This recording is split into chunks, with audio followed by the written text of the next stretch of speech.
رات گو میں اخ ویڈیو نظر سوشل میڈیا پہ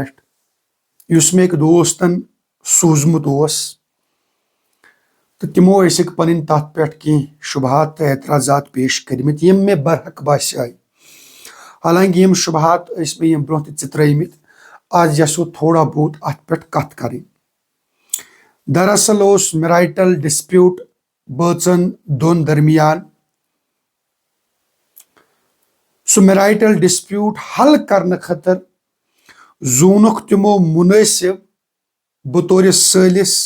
اخ خاتون رپورٹر یم باضابطہ پٲٹھۍ تت میرائٹل ڈسپیوٹس رپورٹنگ کر سہ چلون فیس بکس پہ سہ ہوون لوکن تو تت پہ کرن واریاہ زیادہ ویوز حاصل گۄڈٕ چھُ یہ بذات خود اخ بوڑ بار ڈسکشن کیوں لوگ اپنی رازداری کے پرخچے اٹھاتے ہیں بھائیو اگر تھی پنس پانس مسلمان ونان چھو اس آمت اخ دعا ہچنان یت مز رب کریمس ونان کہ یا رب کریم خدا وندا مین ٲب تھاو حظ پوشید حظ کر بیان لکن برہ کی میں بچاو حظ ات کن انسیڈنٹ نش لیکن افسوس کا مقام ہے کہ لوگ از خود پن ٲب لکن ہاون یہ حظ گئی رزالت یہ حظ گئی خجالت خاص کر بٲژن دون ہند معاملہ اللہ اللہ فرمو حضور صلی اللہ علیہ وسلم کہ ہر روز شام کے وقت سمندر کے اوپر شیطانوں کا سردار اپنا تخت بچھاتا ہے پتہ یہ پور دہچ کار گزاری حاصل کران پنن امن شیطانی کارندن نش کوئی شیطان آتا ہے کہتا ہے جناب ژور حظ کرنوم فلان شخص نہیں بھائی تم نے کچھ نہیں کیا یہ امپریس گھن کی جناب زنا حظ کرنوم غیبت حظ کرنوم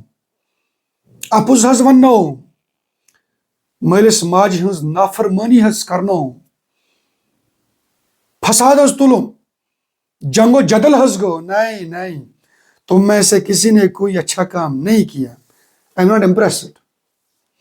پھر ایسے میں ایک شیطانی کارندہ آتا ہے اور اپنے باس سے کہتا ہے جناب آز حظ دیت میں بٲژن دون درمیان ڈسکارڈ تلنائت بس اسی کی جے جے کار کی جاتی ہے اسی کے متعلق یہ شیطان کہتا ہے یس آپ نے کام کر دیا ہے تو سب سے پہلے سمجھ نہیں آتا ہے کہ میاں بیوی کے مابین جو تعلقات ہیں یہ بڑے اہم ہیں اللہ تعالیٰ کے یہاں اس کی زبردست قدر ہے کیونکہ شیطان جس پر اتنا خوش ہوتا ہے جب اس پر کوئی آفت آ جاتی ہے اس لحاظ سے میرے دوستو یہ سمجھ لیجئے بڑا اہم رشتہ ہوتا ہے اس کو ایسے ہی مت لے لیجئے پلیز یہ کھیل تماشا نہیں ہے یہ تہذیب اور تمدن کا بنیادی ایک ستون ہے اگر آپ نے اس طرح سے اس کی رپورٹنگ کروائی اس کے مابین جو معاملات ہیں لوگوں کو دکھائے تو پھر آپ کو نہیں لگتا ہے کہ پورا کا پورا جو خاندانی سسٹم ہے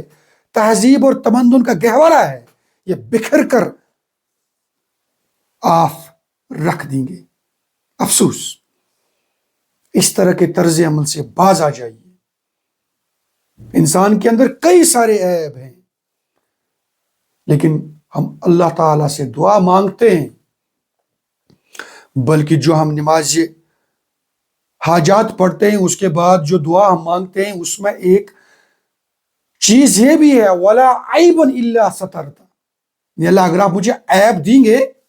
لیکن اس پر ستر بنا کے رکھنا کوئی عیب میرا ایسا ظاہر نہ کرنا جس سے میری عزت ریزی ہو جائے تو برائی مہربانی اس طرح سے میڈیا کے سامنے منہ اٹھا کے مت آ جائیے، اور اس سوسائٹی کے جو باشعور لوگ ہیں، محلہ کمیٹیز جو ہیں، مسجد کمیٹیز جو ہیں، ان سے درخواست ہے کہ آپ کے محلے میں، آپ کے کوچے میں اگر کہیں پر کوئی ایسا ڈسکارڈ ہوا ہے، انہیں اپنی تک رسائی آسان رکھیں، اور پھر وہاں پر آپ ثالثی کا کردار ادا کریں۔ اور اکثر اور بیشتر دیکھا گیا ہے کہ ان دا اینڈ یہ معاملات کچھ ہوتے نہیں ہیں۔ تو کیوں ہم کسی میڈیا والے کو کال کریں گے، آ جاؤ بھائی دیکھو مجھے میرے شوہر نے یہ کر دیا، مجھے میری بیوی نے یہ کر کے رکھ دیا۔ افسوس، یہ جو بچے آپ کے ہیں آگے جا کر ان پر کیا اثر پڑے گا اس چیز کا؟ پلیز ان چیزوں سے باز آ جائیں ان چیزوں سے۔